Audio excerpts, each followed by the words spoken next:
হাজবেন্ডকে বেশ সুন্দর বুঝিয়ে সুঝিয়ে কথা করে নিয়েছিলাম আজকে দুপুরে সেদ্ধ ভাত রান্না করব। আর খুব বেশি হলে সেদ্ধর সাথে ডিমের অমলেট। এদিকে দেওরটা কোথায় থেকে বেশ খানিক চিকেন হাতে করে উড়ে এসে জুড়ে বসলো।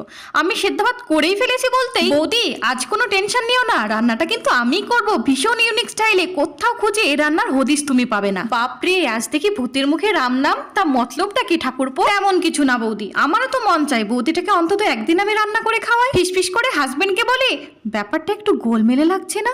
কি বললে বৌদি? না তেমন কিছু না, চলো তবে কিচেনে, পেঁয়াজটা তোমায় কেটে বেছে দিই। হাত ধরে টেনে নিয়ে গিয়ে খাটের ওপর বসিয়ে বলে, বৌদি তুমি আজ আরাম করো, সবটা আমি নিজের হাতেই করে নেব। শুয়ে থেকে চোখটা একটু এঁটে এসেছিল, খানিকক্ষণ পর কিচেনে গিয়ে দেখি সে কি ঠাকুরপো উধাও, আর চিকেনও।